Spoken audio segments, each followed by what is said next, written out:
The Martian Mechanicum and its successor the Adeptus Mechanicus are the creators of all technology in the Imperium. Well, if not all, then pretty much all anyway. However, said creation has always been very confined and dogmatic, with innovation practically unheard of, especially in modern times. Such is not the case with the individual we shall discuss today, who has perhaps invented more than all of his living peers, and who may well have used alien technology as well as working with the Xenos to see his goals achieved.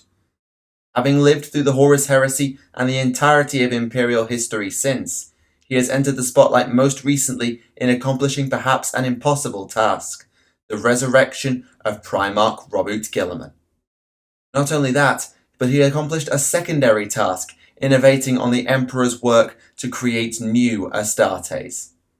He is the Dominatus Dominus, with an eye on the post of Fabricator General and the inventor of the Primaris Space Marines. He is Belisarius Cawl. This is Tactica Imperialis, and welcome to 40k Stories. It is unknown when and where Belisarius Cawl was born, though it will likely have been in M30 sometime before the Great Crusade. This is because he first appears in history during the development of the Legiones Astartes, helping or at least studying under none other than the Emperor of Mankind as he worked on the Black Carapace. However, though his biological knowledge stems from there, Cawl will almost certainly not remember these events. I'll explain why in a moment. He next appeared in the Mechanicum-held territory of the Trizolian system. It may be that he was placed there under the charge of the Adept of the Machine Cult, but we cannot be sure. By the time of the Horus Heresy, Cawl was serving as a tech acolyte on Trizolian A4 under Magos Domina Hester Aspersia Sigma Sigma. The young Cawl had promised, that much was sure, as Aspertia is known to have valued his expertise, though even back then he was believed to play fast and loose with the dogma of the Mechanicum. Perhaps ironically, given what he has become today, he did not see the value in extensive bionics and instead believed in the human form. However, that didn't stop him tinkering with said form, as he is believed to have enhanced his own intelligence with illegal surgeries. He believed innovation was the path for the Mechanicum rather than stagnation and ritual, despite falling in line with the belief of the Emperor being the Omnissiah, the physical avatar of their machine god. However, those beliefs would not stand him in good stead when the Horus Heresy reached the Trizolian system, as a small traitor fleet, including the Vengeful Spirit itself, arrived to take it over. Though the Mechanicum of Trizolian A4 seemed to be winning against the Night Lord's forces sent to take the planet, Aspertia's calculations told them they were doomed. Given this battle took place after Molech, and so Horus was nigh unstoppable at the time, she likely wasn't wrong. As a result, the Domina chose to surrender, with all those who didn't go with her and join the traitors executed.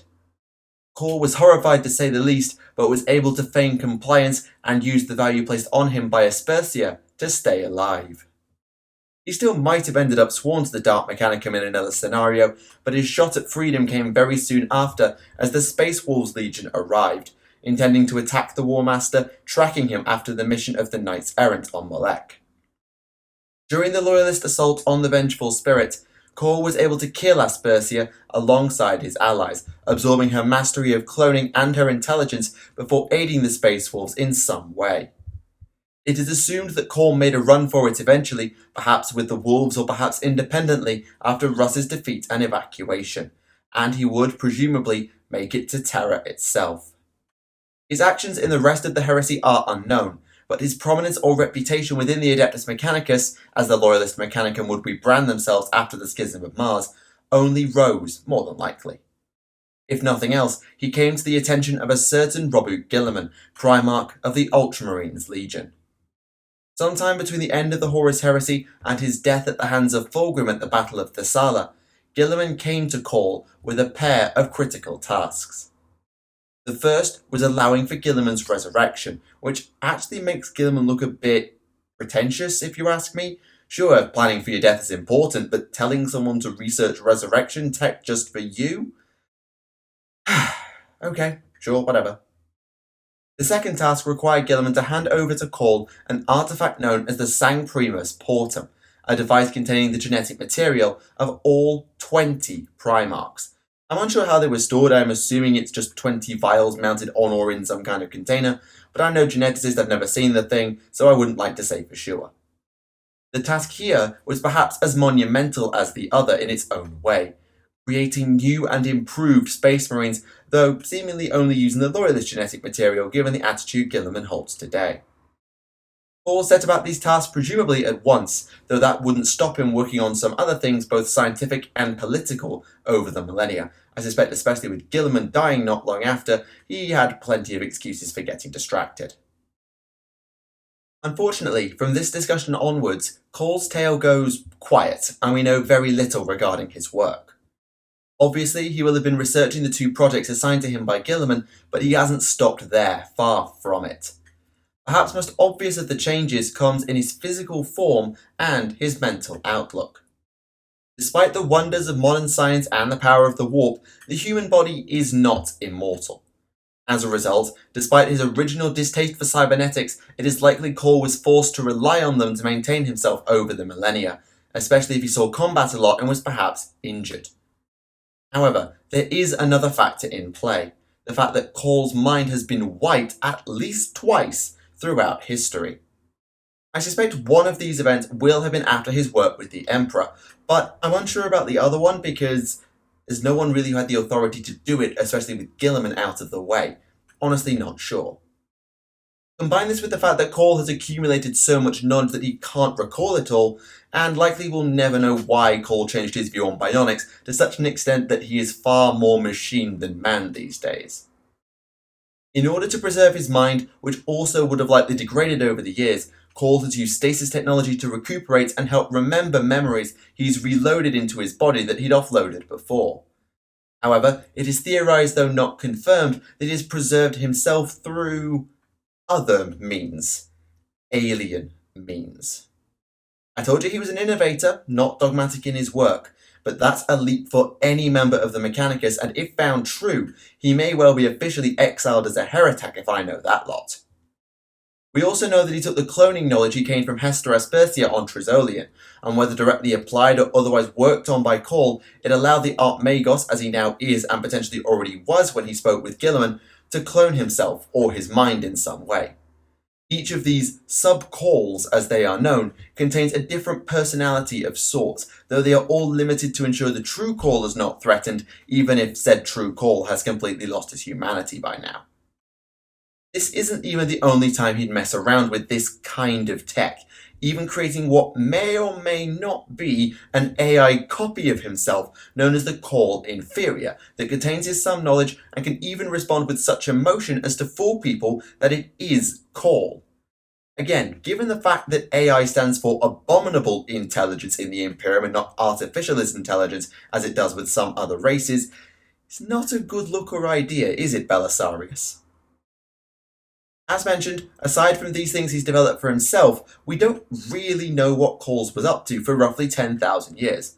We know the end result, which I'll discuss in a moment, but it raises questions regarding the other experiments made with space marine biology. Probably the most famous of these is the now infamous 21st founding in M35 or 6, known to experiment with removing gene seed impurities.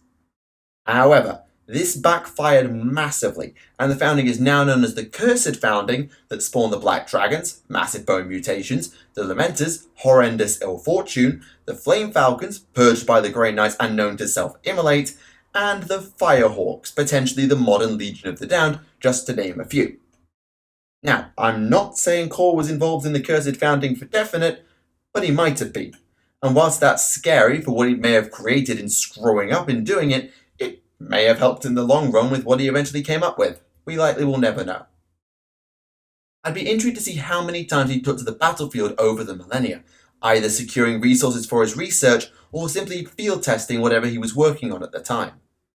As an Archmagos Dominus, the more warlike and tactically gifted of the Mechanicus' upper echelons, he certainly can handle himself in a fight, and he's proved that again in his war gear.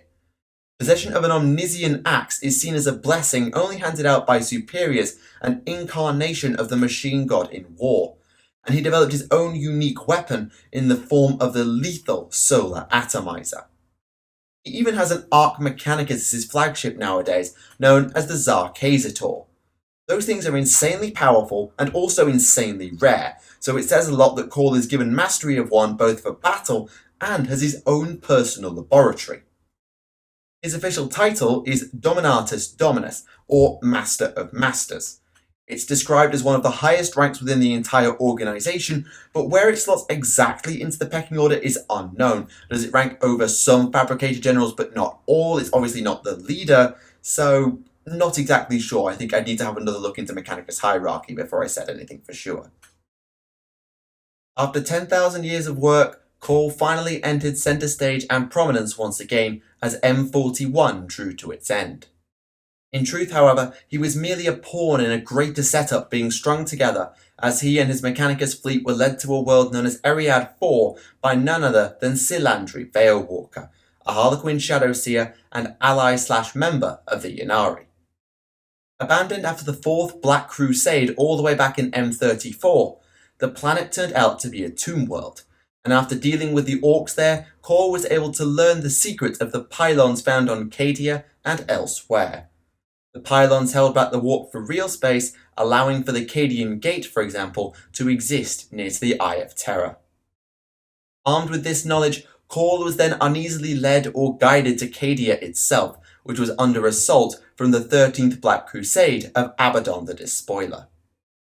His forces were much needed reinforcements, but Cawl's role was not to fight, especially after the enigmatic Trace in the Infinite made his presence known. The mysterious Lord of Solanace had, for reasons likely known only to him, chosen to aid the humans, and Cawl's curiosity overcame his reservation as the two set to work on the pylons. Through whatever means it took, I may know science but Necron tech's a bit beyond me, they were able to amplify the pylons and weaken the warp, even shrinking the Eye of Terror itself, such was the power of the ancient devices. However, it would not be enough ultimately, and Cadia would fall, forcing the survivors to flee. On the moon of Chlysus on the edge of the system, they were met by none other than the Ynnari who had arrived via the webway, and once again, differences were put aside to allow the Imperials to follow the Eldari into the webway. Cawl's flagship of the time, the Iron Revenant, had actually been lost trying to hold back the pursuing Chaos fleets, but Cawl had savaged the critical and desired relics from it, the end result of one of his two assigned tasks, the Armour of Fate, and the sword wielded by none other than the Emperor of Mankind. Quite when and how Cawl had acquired the sword is actually unknown, given it is said to have been with the Emperor on the Golden Throne until the 13th Black Crusade. But he had it, and thanks to the Armour of Fate, he would be able to give it to a suitable wielder. The Ynnari led the survivors of Cadia to Macragge, itself under assault from the forces of Chaos, and Cawl hurriedly met with Marneus Calgar and other Ultramarines leaders to let him visit the Temple of Correction and the Shrine of Guilliman within. Once there, the Armour of Fate combined with the powers of Yvraine was able to do the nigh impossible. Resurrect and heal Roboute Guilliman, just as the Primarch had asked the Archmagos to do all those millennia ago. The returned Primarch, armed with the Emperor's sword also given to him by Cawl, swept the Black Legion aside before eventually announcing his plan to head for Terra. Cawl joined said Terran crusade, and though his role in the various battles is rather understated, he made it to the end, which is an achievement in itself, to be fair. Once there, Cawl and Guilliman spoke, invoking ancient paths between Terra and Mars, and the Archmagos left for the Red Planet to either complete or unleash the second of his assigned projects, the Primaris Space Marines, which had been made in a lot of cases aboard the Zarkazator itself. It is unknown exactly how many Primaris Astartes were ready to go on the day of their first appearance in war, nor how many more have been churned out in the intervening decades between then and now. But it's a lot, at least a 6-figure sum I suspect, though it could even be 7-figure by this point. About half of the initial batch created the Ultima Founding, the most recent founding and the spearhead of the Indomitus Crusade, whilst the rest was scattered across the chapters of their founding fathers or were formed into new forces later. The weapons used by the Primaris, as well as their signature Mark X power armour, were also of Cawl's design, at least in part. He gives his name to their pattern of bolt rifle and is known to have developed the plasma incinerator used by some of their infantry. However, the gene seed of the Primaris became something of a sticking point for Cawl and Guilliman. Since the Sancprimus Portum contains genetic material from all 20 Primarchs, it is technically possible, actually it's very possible, to create Primaris from the gene stock of the fabled Lost Primarchs or even the Traitor Primarchs. Cawl, ever the experimentalist and boundary pusher, was all for the idea, but Guilliman flat out refused and forbade it. Loyalist, gene seed only, no exceptions. Time will tell whether Cawl will listen, as playing within the rulebook has never seemingly been his style, and he's pushed the boundaries of acceptability more than once with his research, and Guilliman is all but sure that he'll do so in this regard too. This, combined with the potential AI of the Cawl Inferior, which is currently installed on the Macrag's Honour to aid communication, makes Guilliman especially wary of Belisarius Cawl, even more so given the Archmagos has been asking, borderline demanding, that Guilliman install him as the new fabricated general of Mars and thus overall Mechanicus leader. Given the amount of enemies Cawl has made within the organisation due to his methods, and the fact that the ancient Treaty of Mars guarantees Martian autonomy to at least enough of an extent that he couldn't do it, you can see why Guilliman has consistently denied the request to avoid another Mechanicus civil war, even after giving the idea plenty of thought.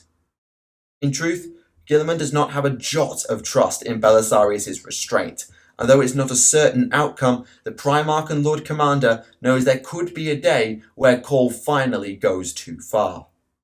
It may not quite be the Dark Mechanicum 2.0, but it would be beyond acceptability, and Guilliman is prepared to come down harshly on the one who resurrected him, if he has to.